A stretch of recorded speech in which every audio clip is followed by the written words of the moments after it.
So the first thing I do when I come into a world-class recording studio such as this is I listen to what I call a reference mix. Now, a reference mix is nothing more than a song that I've heard for a long time in many different environments many times.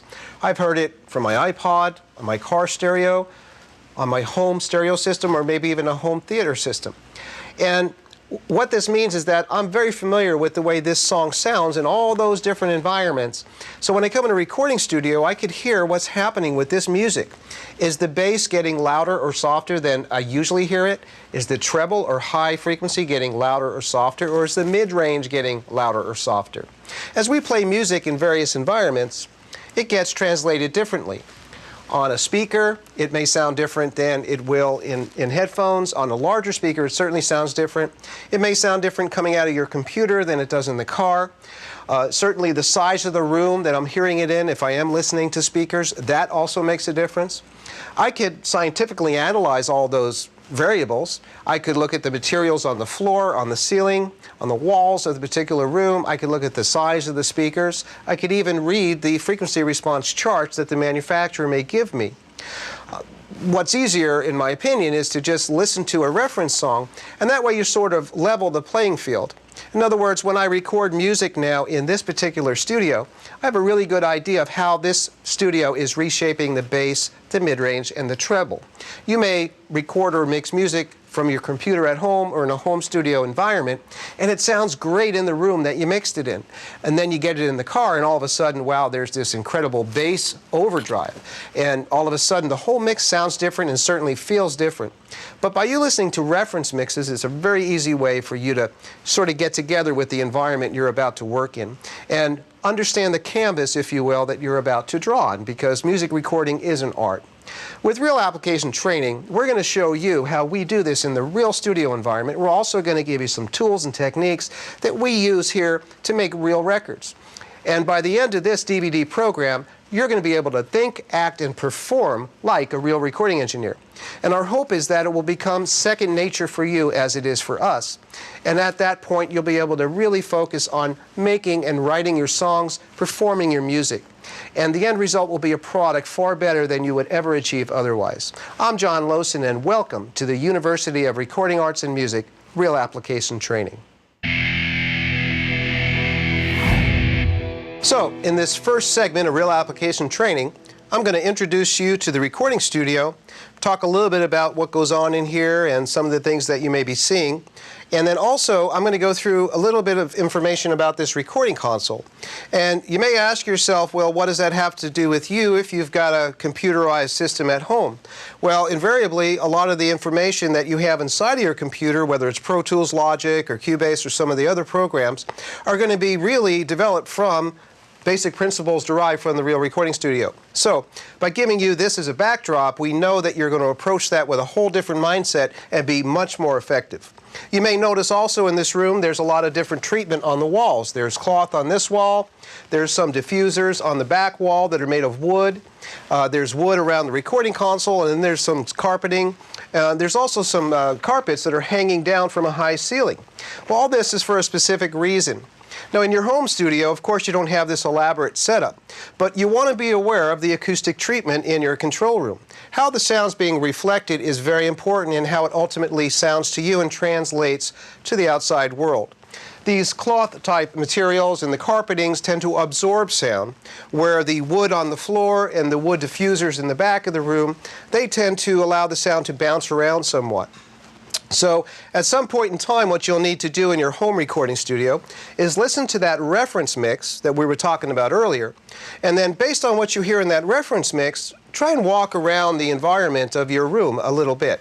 If it sounds like some of that mix is sounding more open, or you may hear some reverb or some bounce off the back wall, and it's sort of interfering with the overall sound that you're hearing in front of your computer or your console, well then all you need to do really is drape some cloth-like substance on the back wall. You could use clothing, you could use a blanket, something along those lines. Conversely, if your computer or your home recording studio is in a room and is purely carpeted on the floor, you really need to produce some sort of live environment around the listening area.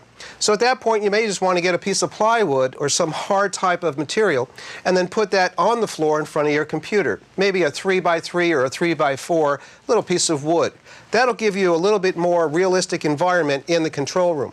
Ultimately, what we want to do in the control room is provide an environment that's not too dead or too absorptive or too live or too reflective. And that way we sort of get the best of both worlds. You may also notice that there's 3 different types of speakers or monitors in this recording studio. Well, there's a specific reason for this. These are your main monitors. These are considered midfield monitors, and these smaller ones here are considered near-field monitors. Now, you notice the speaker system here is a lot smaller than the speaker system here, and this is sort of in the middle. Now at home, you're not going to have this elaborate a setup. The reason why we have them here in the control room is because we have the larger speakers so we could hear the bass frequencies better. We could hear full frequency range. I hear all the bass that's there and all the treble that's there. The mid-range frequency closes that sonic range just a little bit. I hear a little less bass and a little less treble. And then the near-field monitors, that's giving me a sound that's very close in proximity, but again, the smaller speakers don't produce a lot of that range. Now, if you're using computer speakers at home, I may recommend that you also get a subwoofer. It's relatively inexpensive. That'll give you the ability to hear the bass reproduction in your studio. Just having those small computer speakers in most cases are not going to reproduce the lower frequencies. The same things may apply with headphones. Again, your reference mix is really going to show you how your studio is interpreting music that you are familiar with, and that's really important. If you wanted to go into a range of speaker like the midfield, that would probably be the best bet for you. That'll give you enough low frequency to really make a difference and give you some of that close proximity so you could really hear what's going on with the information. These are very vital, important objects in the recording studio here. And at home, it's important that you think this through a little bit, but ultimately you're going to purchase something that's affordable for you, and of course the best speaker is the one that you like, the one that sounds best to you. I recommend you audition your reference mix at the store that you're trying to buy the speakers at. That way you really get a good idea of how you feel about those speakers. No one can really tell you which are the best ones for you, only you can conclude that. So that's a really good way for you to tell.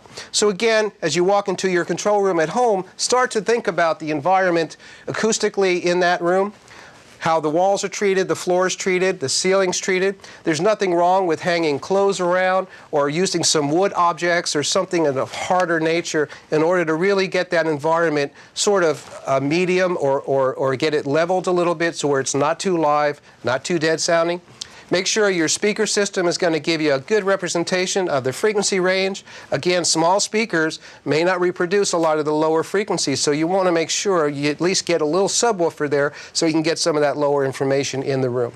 And that way you have the best sketch pad that you can then start painting your picture of your music and really get a good representation so when you finish your project in your studio, it's going to sound great in the car, great on louder and bigger stereo systems, and then great on a smaller system with headphones. This is where the musicians, of course, would play the instruments to be recorded in the control room. At home, I'm sure you don't have as elaborate a setup. You may, but chances are you don't. You may see that there's some glass here separating the control room from the studio room. At that point, there's actually a space in between the glass that sort of traps the sound to make it very soundproof so that the sound in here stays in here, sound in the control room stays in there.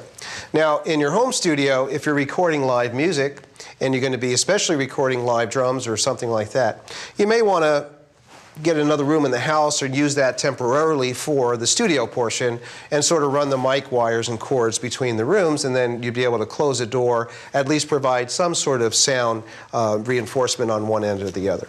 So let's look at the studio room for a moment. We see a lot of carpeting used in this studio. At this particular recording studio, they like carpeting as some of the diffusive material that they use, something to absorb the sound.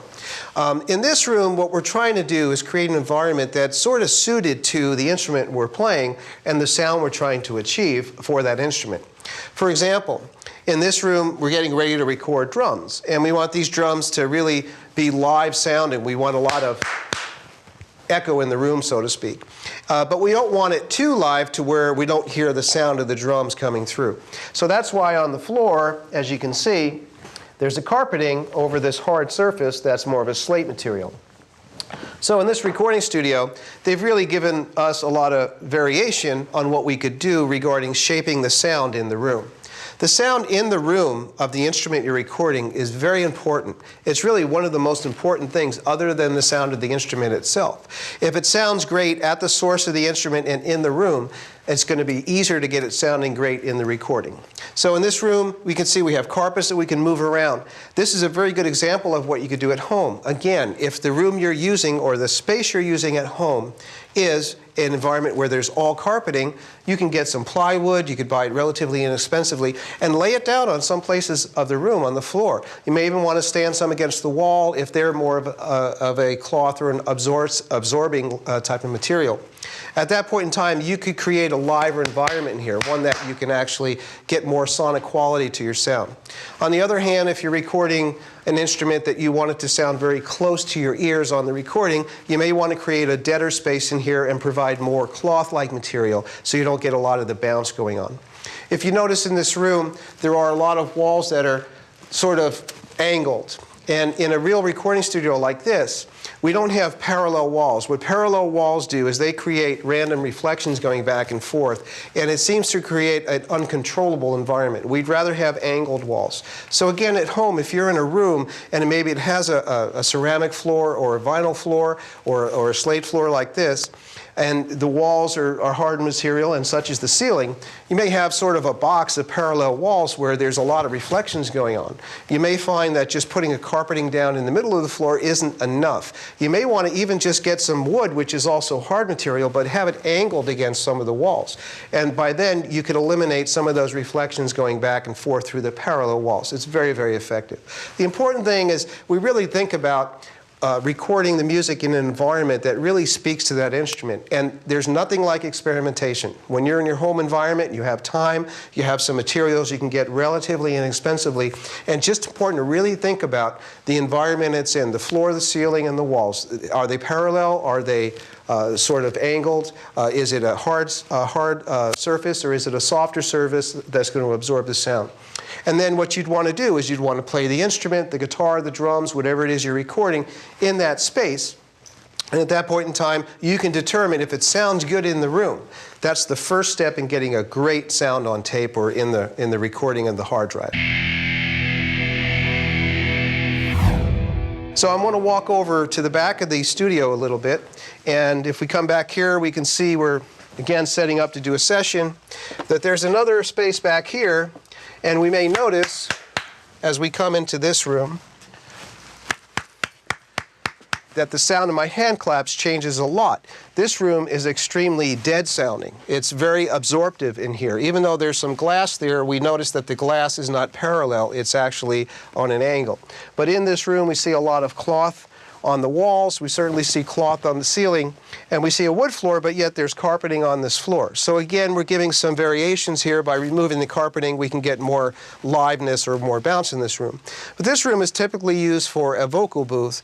In this case, we have keyboards stored in here, but I may record a piano in here. Again, it's a very dry type of atmosphere in here. And when we listen to music, if we want to get the sound that sounds like the singer is sort of singing right in our ear, right, and it's very intimate sounding, oftentimes we record it in a room like this. This is called a vocal booth or a booth type room. It also gives us some segregation from sound happening in the other room. So if I was recording